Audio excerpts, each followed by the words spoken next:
Hello, everyone, and welcome back to another episode of 360 Sports. Today, I'm joined here by my great analysts, Ryan, Chooch, and Cameron. And today, we're going to be delving into the world of college football. So let's start with our headlines. Over the weekend, Michigan beat the USC Trojans 27-24 on Saturday after only throwing for 32 yards in the entire game. After losing a lot in the offseason, the Wolverines are still finding a way to get it done. Do you think they'll make the playoffs, and where does USC go from here? Ryan, get us started. I mean, USC's run defense looked horrible. As always. They allowed 290 rushing yards throughout the entire game, which to me is just embarrassing. I mean, Penn State did do that. They allowed however many rushing yards to Donovan Edwards and Blake Corum last year. Yeah. But regardless, like USC is a top 15 team, top 10 team, and they're going into the big house. And like Michigan had a statement game. Everyone thought Michigan was going to suck this year. And I mean, if Michigan can't throw the ball, they're not going anywhere. They're not going to the playoffs. As much as people want to say Michigan's going to go to the playoffs, they can't do it with the quarterbacks they have.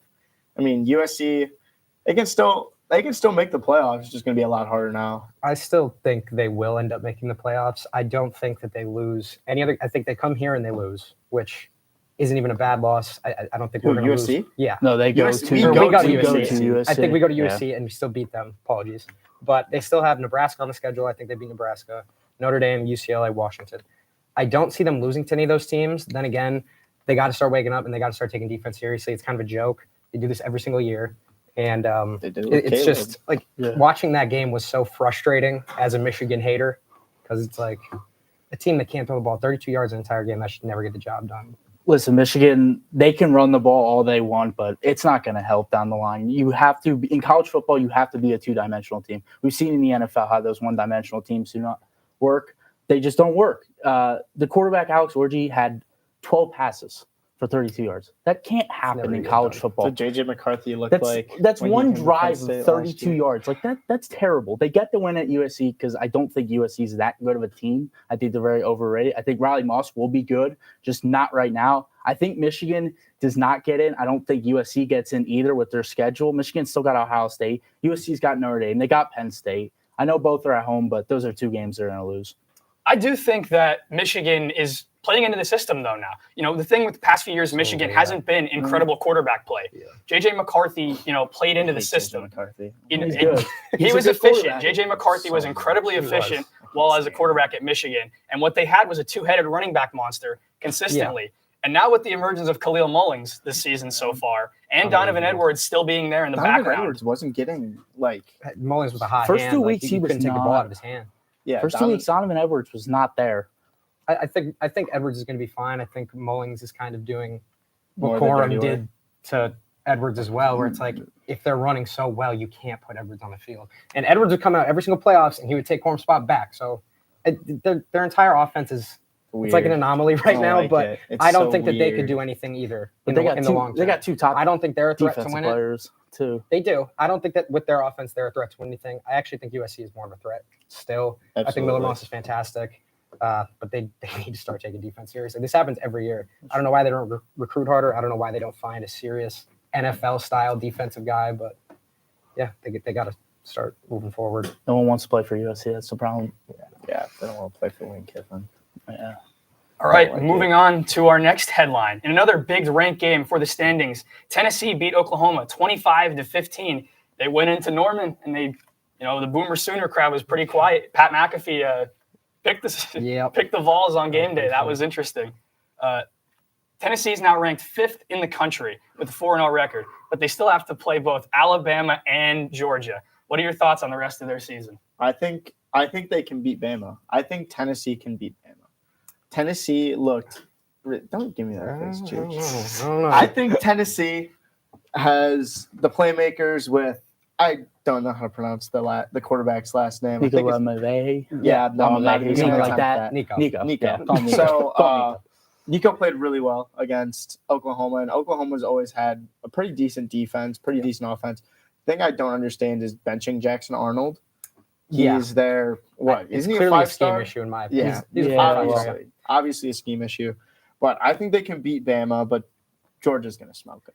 I don't think Bama could really give them a run for their money either, honestly. I think that win was impressive. Still, it's a tough road win, hard atmosphere to play in, but The offense didn't look explosive. Oklahoma's offense looked so terrible. I think they would have lost that game to a lot worse teams than Tennessee. So I don't know how I feel about Oklahoma yet. I definitely think they're a far cry from beating Alabama or Georgia, but I don't think they lose any other games either. And I think that's probably good enough for them to get in the playoffs. So yeah, even with Tennessee, if they lose to Bama and Georgia, like they could still be in the playoffs. I mean, their resume is just SEC bias is serious. Listen, SEC, there might be 4 SEC teams in the playoffs this year. I think Nico is one of these quarterbacks that will look down the line and be like, this is maybe one of the greatest college quarterbacks. He is that good, I think, in my opinion. The talent is there. Next year, he gets the 2 best tackles in the 2025 class. Yeah. He's going to be protected for the next 3 years. Like this, is he a freshman? He's his redshirt freshman. Yeah. But like he's getting, and now Tennessee, they're bringing in kids. It's SEC football. I think they do beat Bama or Georgia. I think they would rather beat Georgia than Bama. I think Bama has too much explosiveness on offense. I think Tennessee's line with James Pierce Jr. They can get to the quarterback, and their defense loves disguising it. Almost reminds me of a Brian Flores defense, Minnesota. Love that. He gets to disguise. He does like DBL mug. He drops coverages. Tennessee, not just this year, but for going in the future, this team's going to be one of the top in the SEC. I agree. Well, personally, so far, I've loved watching their receivers. I mean, Dante Thornton and Drew McCoy, they've been electric so far. And their defense has been impeccable. They're 5th in the country right now. Through 4 games this seson they've played, they've allowed 28 points. That's a touchdown per game. That's crazy. Defense like that can get you far, especially in the SEC where a lot of times you have these high-powered offenses. If you have a high-powered defense to stop that, that can be incredible for your team. And we're talking about all these good things about Tennessee right now, and I am saying I don't think they can beat Bama or Georgia, but we're not talking about their rushing offense, which has, I think, 900 rushing yards, and I believe they're top 10 in NCAA. So that's impressive. I'm saying a lot of good things about them, but I don't think that they're explosive enough to beat Georgia or Bama. All right. Well, you bring up Georgia and Bama. Conveniently, that is our 360 Sports Game of the Week. Next week, we will see Georgia versus Alabama. Who are your guys' X factors for this massive SEC ball game here? I didn't choose players. I just kind of chose like things that the teams need to stop. So for Georgia, X factors, they need to stop Jalen Milroe's legs. I mean, Jalen Milroe is one of those quarterbacks that can escape the pressure and he can extend plays, and that's when he can get a lot of his throws. Like we all remember Auburn, Bama, 4th and 31. Electric. Crazy. That came from Jalen Milroe extending the play. Granted, I think they rushed 1 defensive lineman. But I mean, if they can contain and stop Jalen Milroe and force him to make a play in the pocket, I think they can. I think they'll win comfortably if they can stop Jalen Milroe. I think Georgia looks pretty vulnerable offensively right now. Their defense still looks great, but on offense, Beck doesn't look the same without having Bowers and McConkey. And that's no slight on him. I mean, nobody would. But the offense lacks like a really big play threat right now. And I think the story of this game is going to be Ryan Williams and Jalen Milroe. And Milroe still, to me, from when he started last season and got pulled and then went back in, every single week he impresses me a little bit more with his mindset and just the way that he plays the game. So honestly, I think this is going to be an upset. I think Bama is going to win this one. Listen, I did some X factors for Georgia. I think it's Malachi Starks against Ryan Williams. Bama's Ryan Williams and Georgia's Malachi Starks. I mean, Malachi Starks is a safety. He's a deep safety, drops into coverage. He comes up, hits the run. They blitz him a lot. Ryan Williams, they're going to be taking shots downfield, and he's going to be on Ryan Williams. And listen, Ryan Williams is a kid. A freshman. He's 17 years. He's older. He's younger than us. I am 4 years older than Ryan Williams. Yes, like that. I'm and he's playing freshman ball at Bama. Listen, Malachi Starks, if he can cover Ryan Williams, I think Georgia gets it done. But for me, I think Bama gets it done in the end. Me too. I think this is going to be the game that we remember from Milroe at Bama. I would hope so. I think Milroe gets it done. I got my X factor for Bama, and all I wrote down was pray. I think Georgia wins this game comfortably. Okay. Oh, going into Bama, I mean, if they were at Georgia, I think it would be a way blowout, like a huge blowout. Yeah. But I still think Georgia wins. We said that last year, and Bama went in there and beat them. I think they do it again. And Milroe got better, and then he's got some better weapons. But yeah, I mean, I get that. Here. Someone says, "Hey Cam." There you go. I don't know. Some recognition. I don't know. Probably one of my friends. I don't know. All right, well, I'll give my X factor. You guys talked at length about Jalen Milroe. I think he's absolutely incredible. And I think the story from the Rose Bowl last year, the heartbreaking loss where he slips on a play where they should have had a touchdown to take the game into second overtime. it's a tough play, but he has been so good so far this season. And like you said, the improvement from him being benched last season is immense. And he has become the premier weapon of that offense, whether it's on the ground or through the air. And I mean, having a target like Ryan Williams to throw the ball to, a dude who just can go long and just beat corners consistently, that's pretty impressive, especially for his age. Personally, I still have Georgia inching it out. I think the defense is the X factor. I think Milroe's going to make his plays, but I think Georgia's going to find a way to contain him enough to the point where they can squeak out a win. Tables divided. That's exactly what they got to do. Yeah. Listen, Milroe's like Lamar. Let's see what he can do with his arm. I mean, yeah, Lamar can't really throw the ball right now. So That's true, but see what Milroe does. Don't do that. I'm just saying he hasn't been good. It's a throwing the two-time Yeah, he ball. looked pretty good yesterday. Well, speaking of another ranked matchup, we will see Penn State face Illinois on Saturday with a game with whiteout energy. It is going to be in Beaver Stadium. So, guys, how do you think Penn State's going to fare against the Illinois Fighting Illini? The last time Illinois came into Penn State, I was a freshman, row 4, right behind the end zone, and I watched as Illinois beat us in the 9th overtime. So this game has a lot of heart in this. Yeah, pretty much. So I think it's going to be a lot closer than we expect. Big Ten play opener, obviously, for Penn State. And Illinois is already coming off a big win against Nebraska in Nebraska. True. It's very, very hard to play in Nebraska. And, I mean, Altmaier looks his best. He has improved a lot. I didn't think that he would Yeah. look nearly this good last year. So And, I mean, they've got all the momentum. I think Penn State I think they benefit from having it be a 7:30 game, but I mean it's going to be real close. The energy is going to be but Penn State's without Kevin Winston Jr. That's a huge blow in the secondary. I mean, that's an All-American right there. They lose. I mean, listen, it's Drew Aller. This is his time to shine. If he wants to go to the next level and put Penn State on the map, this is the game right now. He's got to be able to move around like he did Saturday with Kent State. Now, Kent State, granted, not a very good team, but Drew Aller has to make plays, and I want to see what this offensive coordinator does with him. Let's see if he changes up. But feed Singleton and Catron too. Get them the ball early and get them going fast. Got to establish a run game. yeah. I think after that Nebraska game, there was a lot of talk going on. Like, oh, they're scary. We do need to take them seriously, but the closer we get to the game, I feel a lot more comfortable. Honestly, I think that game that you're speaking of from our freshman years, I think it's still in the back of their mind. I think it means a lot to them. Defense, I was worried about, but they came back this week. They look super motivated after what Bowling Green did to them. Not going to talk about absolutely. that. Yeah. But I think at the end of the day, our speed and our strength just blows them out of the water. I think the run game for Illinois is scary, but I think we can Defensive contain line that. has looked really good. Yeah, this I year. know. They have. Yeah. They look a lot more improved. I think our speed on the outside wins us this game. Drew just needs to put balls in the right spot, which he has been doing. I have all the confidence in the world. Not worried this weekend. Yeah, and it's not just been Abdul Carter. It's been everyone. It's been the whole front four. I mean, Abdul's been getting there, but this whole D-line is just – and I love our linebackers, King, and they're flying fast, and they need to. Zane Durant's making a lot of plays Yeah. as well. Yeah. Tony Rojas. Yeah. Yeah, Rojas, Oh my gosh. goat. Flies I love around. Tony Everyone Rojas. loves – how about Tyler Warren? That kid's basically Warren, a whole Warren is – he's that safety blanket him for at Allen. QB1. arguably our best player right Put now. him at QB1. Listen, Someone says Jeff knows ball. Jeff. Just Jeff. Oh, Jeff says Luke knows ball. Oh, there we go. I got a compliment. That's That's very huge. nice. That's There we huge. go. All right. Well, I'm gonna give a little insight here. I think for Penn State, the key is to not start slow this week. We've we kind of love seen to it with do. the first few offensive drives against Bowling Green and Kent State. Yeah. Andy Kotelnicki's tried to get a little too cute, and I feel like that if we do that in a game like this, it could kill us. Yep. I love getting Bo Prabula snaps. I think he is an incredible athlete, but at some point in time, it's going to have to come to an end because 100%. there's only so much you can do with a gimmick quarterback. Look at the Eagles in 2020, I believe, with Jalen Hurts' rookie year. They had him as a read option specialist, but eventually, if a quarterback had a bad game, Carson Wentz had a bad game, fans started calling immediately for Jalen Hurts to become the quarterback. Of course. I don't want a situation like that to arise over how Drew's played incredible so far this season. yeah, If he has a good game against Illinois, I think all the noise about him being benched for Bo just needs to stop.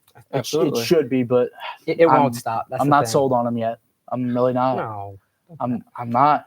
It makes sense. I don't want to go through the same thing with Sean Clifford and Drew Allar. And I was on the Drew Allar side of that debate, but it's just not right to have our starting quarterback who's going out there winning us games to just be harping on him the entire time, especially looking in the mirror in the 3-0. Hopefully 4-0 after this Yeah. week, but we'll see. Huge win this week. hopefully. We need it. All right, so we're going to switch gears here a little bit. Now, there is a bit of a rivalry at this table as me and Cameron played on opposing teams in high school. But we're going to talk about our favorite college football rivalries that may have already happened this season or are going to happen. So, Ryan, take it away. All right. Well, my rivalry, I think it's got one of the best names ever. I've got the Egg Bowl, Mississippi State versus Ole Miss. I think it's one of the best rivalries. Everyone's thinking, oh, Auburn, Alabama, and whatever the other one is with the two Big Ten schools. I don't know what it is. Yeah, couldn't think of that. Yeah. But I mean, one, this game's played on Thanksgiving. Two, these teams just flat out hate each other. It's the battle for Mississippi, battle for the Golden Egg. And three, I mean, they've had some very notable games in this series. In 2018, A.J. Brown caught a pass that I think took the lead against Mississippi State. Punches were thrown, benches cleared. And then 2019, Elijah Moore caught a pass to cut the lead to 20-21. Ole Miss was down by 1 point. And he mimicked a dog leg, peeing on the goalpost of Mississippi State. Sick. He got a penalty for it, 15-yard penalty. Ole Miss misses the extra point. And Mississippi State just goes and wins it. So, I mean, I love the Egg Bowl. The Egg Bowl is Great name. It's the best name. It's a great name. Listen, play on Thanksgiving is awesome. Play on Especially for these Thanksgiving. kids. Exactly. You've got Got to tune in for that one. Oh yeah, absolutely. In I terms think of it's name, amazing. I'd argue the Holy War rivals it, but That is a great the one. Holy War's good. Yeah. all right, Chooch, what you got for us? Another down south matchup here. I went for Georgia at Texas this year. I think this is not a rivalry yet, but I think there's a rivalry that's going to be pushed really hard by the NCAA in the next couple of years. I talked about how I thought Georgia looked vulnerable so far with their offense, and Texas has so much speed on their offense. The atmosphere in this place is going to be absolutely electric. 1 and 2 teams in the nation right now. There's some stuff going on with Texas. We don't know who's going to be playing quarterback in 2 weeks necessarily, but I think regardless of who's playing quarterback, Arch. give me Arch this game. I think Arch, talent-wise, deserves to be out there. I think he's proved that, but politically, I think Quinn will be starting, and a lot of teams would be blessed to have Quinn Ewers starting. So there's no doubt about that. But I think this game's going to be an absolute banger. It's going to be electric in there, and I can't wait. Oh yeah. I mean, Texas has just emerged as like the best team Powerhouse. in the nation. Yeah, they have been very. They look very so good. fast. football. It's crazy. Football It's down insane. there. All right, Ken, your turn. All right. Growing up in a household with Notre Dame. My dad was a Notre Dame fan. Listen, I'm going Notre Dame USC. Right now, they are ranked high, and this game's going to mean a lot to this country. I mean, you either hate them or love them. This rivalry's been 30, 40 years of just blood and pain. I would put this up there in Michigan, Ohio State. This rivalry, this means a lot. End of season, November 30th game. This is going to decide basically maybe who gets in playoffs. I think Notre Dame, without the bad loss to Northern Illinois, I mean, this is their Super Bowl right here to beat USC and see if we can convince those college football guys to let them in. But USC, Riley Moss has looked fantastic, and Riley Leonard for Notre Dame has looked okay. I hope Notre Dame gets the offense going, but this rivalry, you got to tune in for this one. I am a little worried about the future of this game. I have seen murmurs that Notre Dame is looking to possibly move USC off the schedule. They have to for playoff That should seeding. never happen. No, honestly. this it rivalry shouldn't. needs to stay here. If anything, they I hate get rid of Notre like Dame, don't get me Louisville or wrong. something like that. This game needs to happen. All right, well, I'll give mine. Yeah, you tell us, host. Yeah, Okay. You tell us, Mr. House. My rivalry, the backyard brawl. Ooh. I know it kind of hits close Electric to home. game. Electric We're not Electric too game. far away from Great name. the Steel City, Yep. but it was an incredible game this year. I think this is a rivalry that's truly transcended beyond just the game. I think these two schools in these two areas have just pure hatred for each other. I mean, they even changed the lyrics of one of, I guess, a football fans' favorite songs just to demean the other team. Mm-hmm. But I feel like every time you put on the backyard brawl, you are seeing just tempers rising. You are seeing aggression. And you are seeing incredible plays. Like consistently, I feel like this game's come down to one score every time, and it's one play, one mistake that changes the course of this game consistently year after year. I love that game. The intensity in that game is always like they are playing as hard as Georgia and Alabama play each other. Like they want that win so bad. Yeah. I love that game. Listen, Pitt's undefeated. It's a is. good It team. looks I amazing. watched He looks good. I watched for him. Holstein, I Eli think he's Holstein, yeah. 4-time Yeah. freshman of the week for the ACC. I thought Maybe. Garrett Green and West Virginia were going to be better, but again, He's done an incredible job so far with that offense. Yeah. I he mean, has, but they it have hasn't. a great target to throw to in tight end Gavin Bartholomew. Bartholomew, I've been yeah. high on him. No, He's a Played against stud. him in high school. Incredibly high on him. But- All right. Well, now we're going to move on to our next segment. We're going to talk about our Heisman hopefuls. You know, in these rivalry games, you can make your Heisman moments. So I believe my guy made a pretty big moment in a game against Oregon this season, Ashton Jeanty. Let me tell you about this guy. Boise State running back. Last season, 1,300 yards, 10 touchdowns. Actually, 14, I believe. This season already, he's up to 500 yards, 9 touchdowns. He led Boise State to almost upset Oregon. It was an incredible game. I think he had 192 rushing yards against Oregon, the key facet of their offense. He has made Boise State a legitimate contender to be the Group of 5 representative in the playoff. I think they could get there if he continues to have a monster season.